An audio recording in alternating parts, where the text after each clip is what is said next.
Good evening. I'm Praveen Raj from Unimac. My metric number is 2312404885. In recent years, the way we work has changed significantly.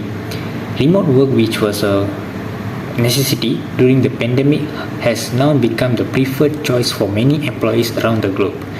This shift introduced new ideas about productivity, collaboration, and personal well-being.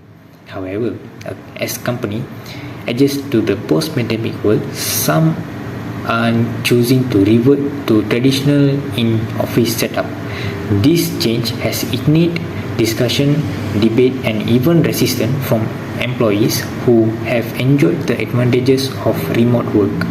In this video, we will explore a scenario in which a multinational company implement a return to office policy after 2 years of remote work, examining employees' reaction, the reason behind the decision, and the wider implication for the future of work. I am Kuru Prasad from Unimap. My matrix number is 2312400316. It's been 2 years since we all worked together physically in the office. Let's talk about why in-person work holds a unique value that remote setups struggle to replicate. One major factor is enhanced collaboration, where the intangible magic that happens when people share physical spaces. Think about companies like Pixar, where Steve Jobs famously designed the headquarters around a central atrium to encourage spontaneous interactions. This wasn't merely a burst of creativity, but it was a calculated effort to encourage what we refer to as collaborative serendipity. Just imagine this scenario: a software engineer casually bumps into a graphic designer near the coffee machine. A quick chat turns into an innovative solution to a challenging problem. These spontaneous, unplanned movements of creativity are incredibly difficult to achieve in structured virtual meeting. In an office, even a casual comment during a brainstorming session or coffee break can spark ideas that evolve into breakthrough solutions.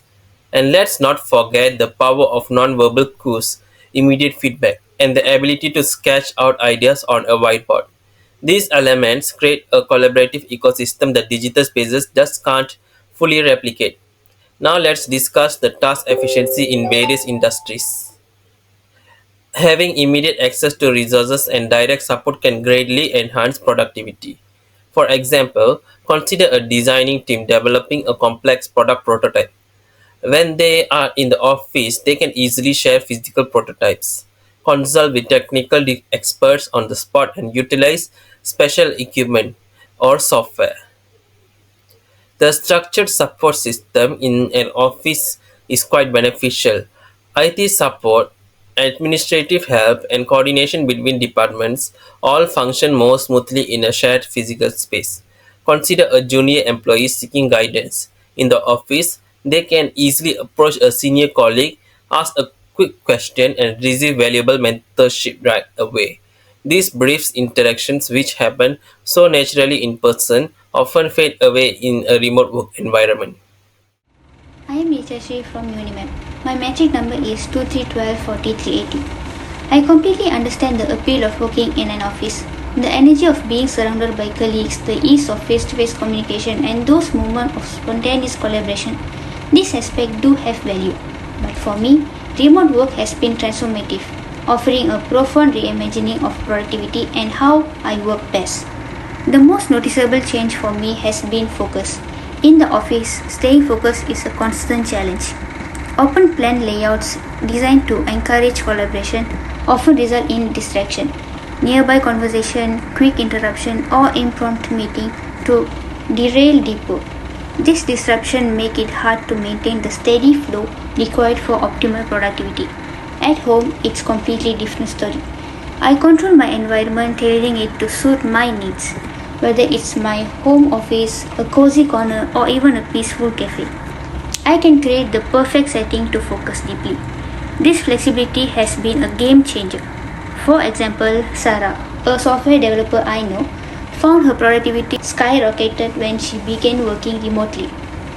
Free from office interruption, she could concentrate like never before. My experience mirrors her. Remote work has allowed me to sustain a consistent workflow enabling me to complete tasks more efficiently and with higher quality result. This isn't just unreliable. Studies show that remote workers are 20 to 25% more productive than their in-office counterparts. This improvement isn't due to longer hours but to smarter work enabled by fewer distractions and better alignment with individual productivity rhythm. For me, eliminating the commute has been critical. Instead of spending an hour or more in traffic or on public transport, I can start my day energized and ready to tackle my most demanding tasks during my peak focus hours. Another key factor is the reduction in distraction. In the office, a brief conversation can distract your train of thought, costing precious time to regain focus. At home, I've created an environment that shields me from unnecessary interruption, which has significantly boosted not just the quantity but the quality of my work. Remote work isn't just about the location, it's about how you work. It offers the freedom to build a workspace that supports your strength, the flexibility to align your schedule with your natural rhythm, and the opportunity to thrive without the constant interruption of a traditional office.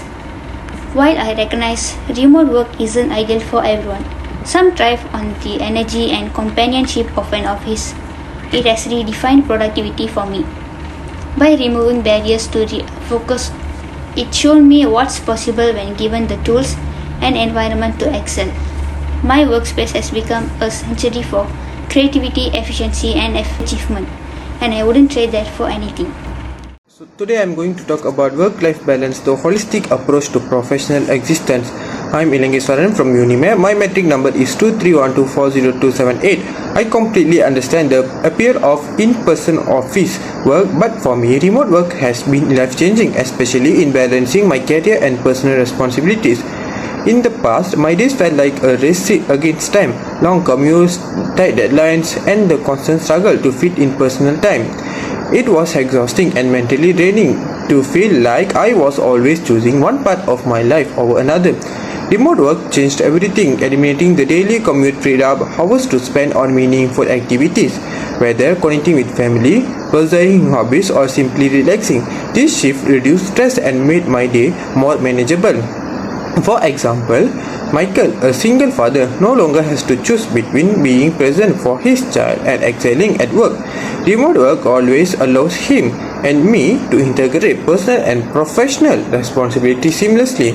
Flexibility has been a game changer. I can structure my day around my peak productivity, prioritize health and well-being, and manage personal commitments without sacrificing work quality. For those facing unique challenges like health conditions or caregiving, remote work provides an inclusive environment that traditional setup often cannot match.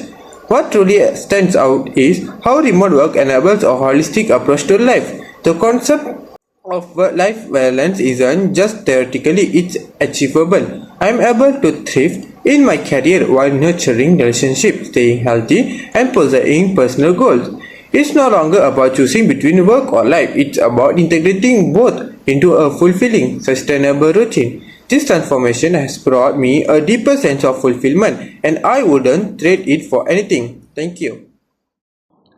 I am Deventer from UNIMEP. My matrix number is 231240277. As a supervisor, I have always known commuting takes a toll, but reflecting on its true impact was eye-opening.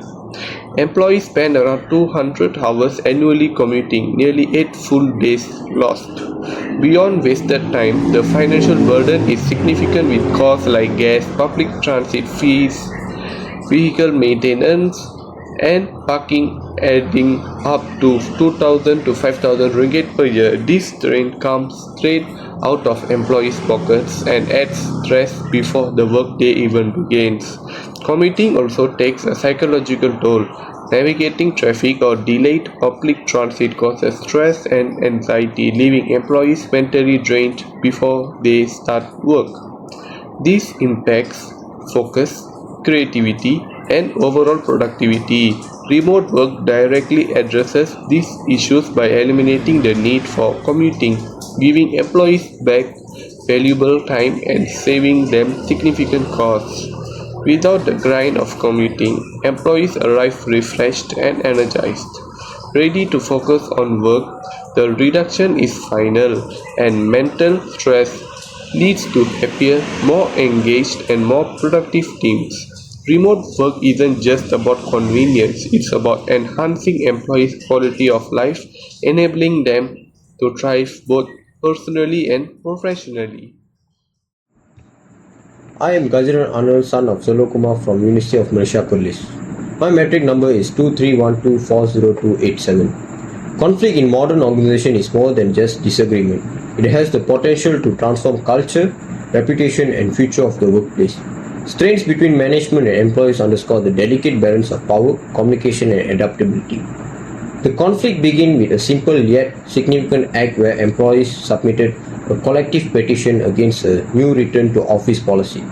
This could have been an opportunity for open dialogue, but management decision to dismiss petition without explanation escalated the situation. Employees perceived this as a rejection of their personal concerns and professional experiences. Going beyond a simple policy dispute, this incident became a stronger representation of the widening gap between leadership and the workforce. The backbone of any successful organization is the employee's engagement, which is based on motivation, trust, and shared goals. Once the employee's opinion was not considered, the connection started to fall apart. Employees who had previously supported the organization's goal began to feel disengaged and unappreciated. The mutual understanding of respect and cooperation, known as the psychological contract, was broken. For example, a tech team once committed to innovation and collaboration now focus solely on doing the bare minimum, with little enthusiasm for creativity or problem solving. Without emotional commitment, the innovation culture that drives the achievement became vanished. When morale drops, productivity inevitably suffers. This isn't just about few hours of work, but the quality and effort put into the work. Teams that once thrived on collaboration and shared energy began operating in silos, completing tasks without passion or synergy. Imagine a marketing team responsible for a major product launch. Instead of brainstorming exciting ideas and working as a unit, team members started performing duties mechanically, limiting creativity and effectiveness. The once energized workplace became a space of disengaged effort and missed opportunities. The conflict also led to a rise in employee turnover. Talented individuals, feeling undervalued and overworked, began leaving the company for better opportunities where their contributions would be respected. Each departure represented a significant loss, not just in knowledge and expertise, but in the time and cost required to find and train for replacements. High turnover further strained existing teams, creating a cycle of dissatisfaction. Additionally, former employees often shared their frustration publicly, adding to the organization's challenges in attracting new talent. Social media transformed this workplace conflict from an internal issue into a public crisis. Employees shared their experiences on platforms like LinkedIn, Twitter, and Glassdoor, exposing the organization's struggles to a global audience. This damaged the company's reputation, making it harder to recruit a new talent and retain its current workforce. As a supervisor, I have always understood commuting's impact, but reflecting deeply, I realized how significant the time, financial, and mental burdens truly are. Employees spend roughly 200 hours annually commuting, time that could be used more productively. The stress of navigating traffic or delayed transit leaves them drained before their workday even begins, setting a negative tone for productivity and focus. Financially, commuting costs employees 2,000 to 5,000 ringgit annually on fuel, public transit, parking, and vehicle maintenance. These burdens, paired with the mental toll of daily travel, creates chronic stress and anxiety, further affecting well-being and job performance. Remote work solves these challenges by eliminating commuting. Employees reclaim valuable time to focus on personal or professional priorities. The financial savings ease stress, and the absence of commuting related exhaustion allows employees to start their day refreshed, motivated, and engaged. I have seen these benefits firsthand. My team is happier, more focused, and more productive without the constraints of commuting. And remote work isn't just convenient, it's transformative, fostering a balanced, thriving workforce and enabling both personal and professional growth. In that case, I will proceed with the hybrid work where employees can work remotely 2 to 3 days per week and attend to the office the other days. As we move forward with the hybrid work model, I want to emphasize how important your feedback and collaboration have been in shaping this decision. This isn't just a policy change, but it's a step toward building a workplace that values both productivity and personal well being. By combining the flexibility of remote work with the benefits of in person collaboration, we are creating an environment that supports innovation, balance, and connection. I truly believe this model will help us thrive together as a team. Let's keep the lines of communication open. If there are ways we can make this approach even better, I encourage you to share your thoughts. Your input is vital to ensuring that this model works for everyone. Thank you for your patience, commitment, and contribution as we continue to grow and adapt as an organization. The conflict over remote work policies became a turning point for the organization, reflecting broader challenges faced by modern workplace. Initially rooted in a fundamental disconnect between management's emphasis on traditional in-person collaboration and employees' desire for flexibility, the dispute revealed deeper issues of trust, communication, and organizational adaptability.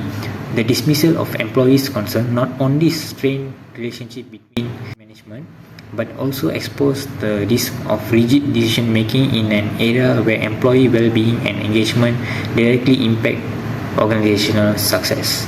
However, the eventual resolution demonstrated that even entrenched conflict can lead to constructive change when addressed with empathy and collaboration.